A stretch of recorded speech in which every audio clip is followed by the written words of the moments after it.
Hi, Trevor here, reflecting on life through music. Welcome and thank you for stopping by. It's fantastic you are here.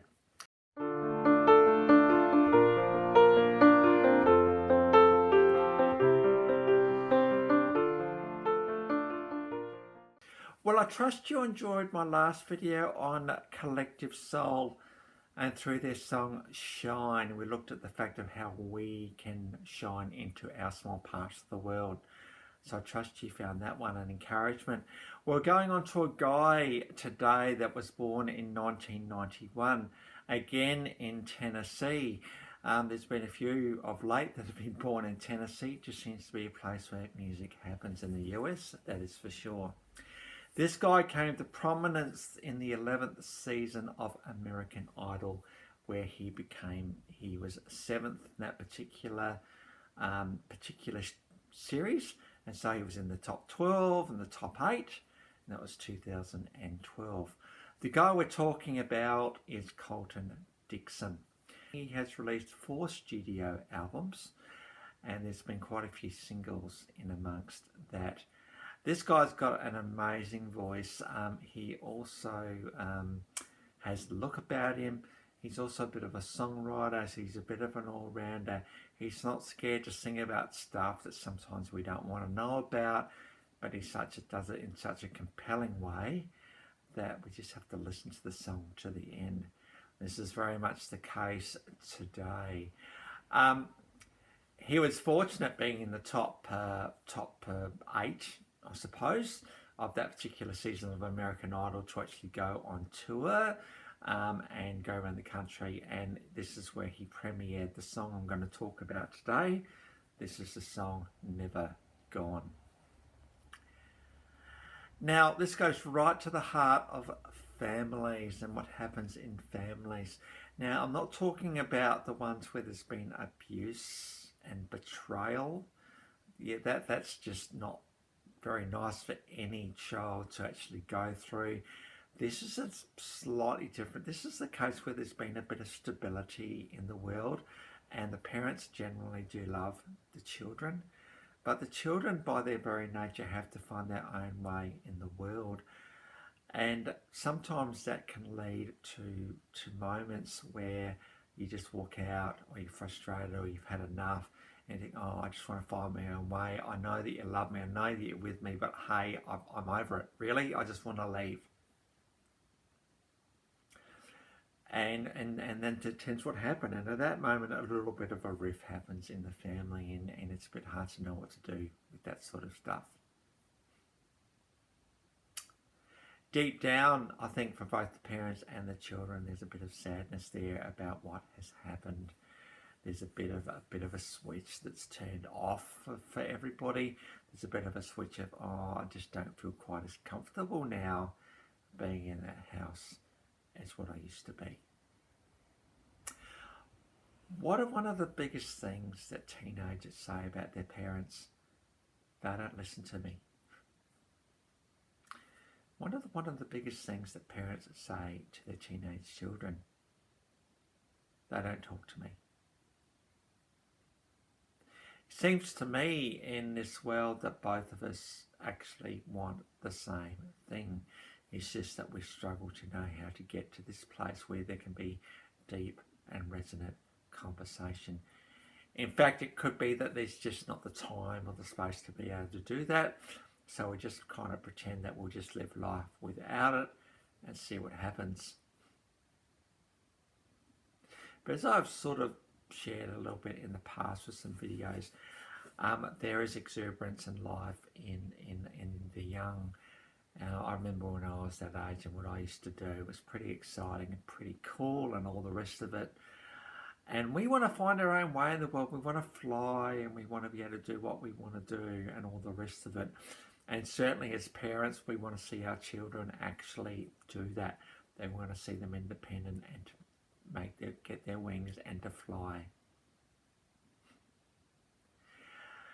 And young people might be thinking, well, what's the point of actually being around people that are a bit older? Well, as I've shared in the past, they are in your future right now. They know what the last few years are like, what's going to happen potentially.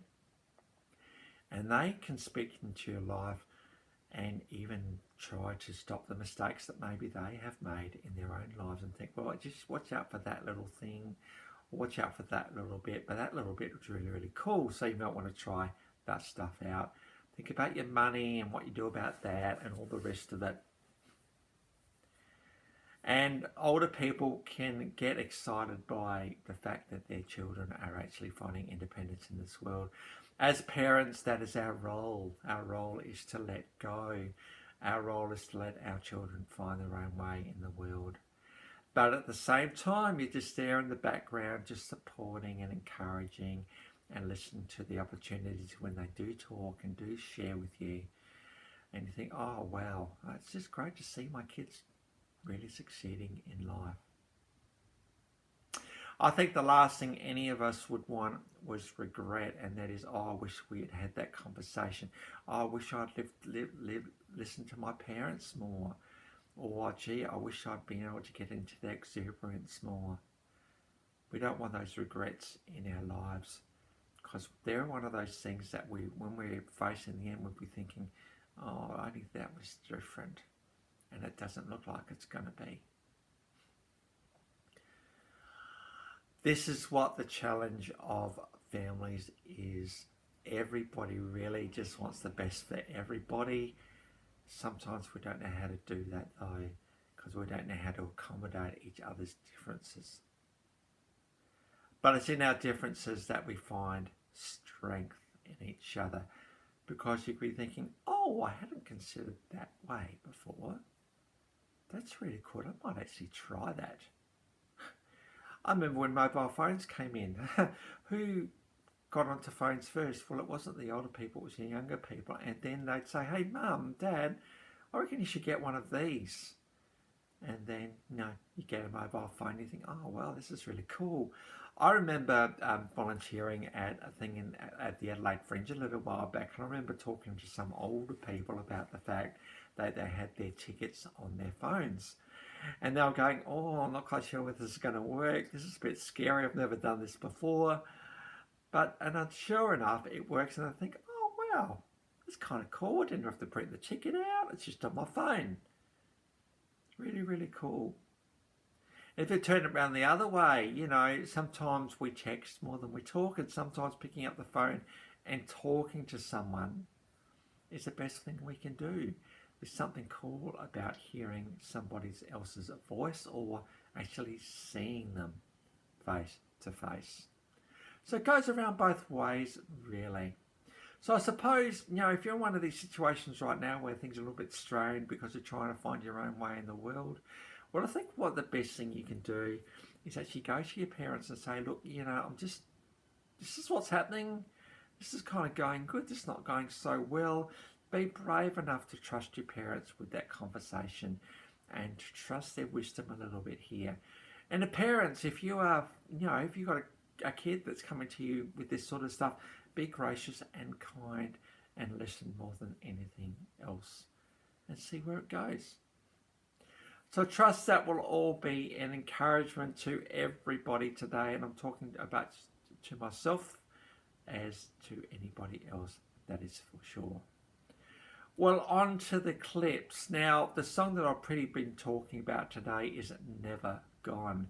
Now, as I said, this was premiered in the American Idol tour of 2012-13. This came off the album A Messenger from 2012, and this particular clip has had 4.3 million views on YouTube. So it's kind of resonated with the world a little bit, this one.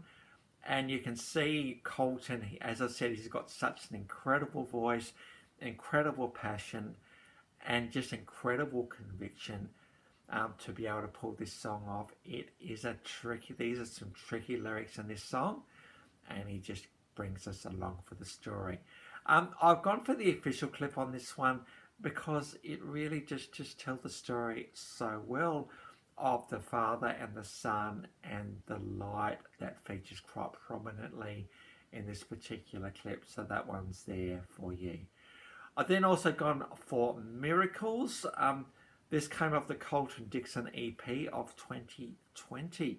This has had 3.5 million views on YouTube. And whereas today we say, oh, the stars have all aligned, or, you know, it's all just come together. Sometimes timing is everything, and sometimes we're not ready for the things we're really, really wanting to have. And sometimes we've got to wait for things to happen. So instead of like wanting it now, instead of it seeing as your being stars aligning, perhaps there's a bigger picture story, and that is, are we ready for the things that we want? And so Colton Dixon very much looks at this as a miracle as opposed to stars just aligning. That's the official clip as well. I've also gone for You Are. This again came off a messenger from 2012. This is a live acoustic version in a studio, and here you get to see Colton just without any productions, just him and his keyboard and the mono guitar, and you just see what I mean, just how fantastic this voice of this guy actually is, how well he sings, how well he looks, just the whole thing. You Are is all about talking about the hope that he has, particularly through moments when life is tricky and awkward, and sometimes what we need to go to actually get through. So this is quite a compelling song indeed, You Are. Now all of those links to those 3 songs are in the description below. And I've also, by the way, included my last video from Collective Soul, so if you want to recap on that one, feel free.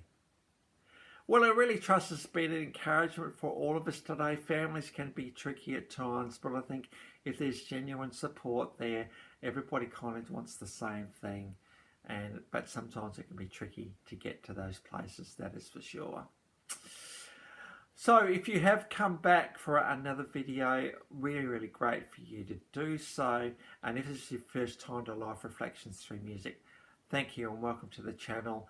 And thank you to everybody who's hung around to the end.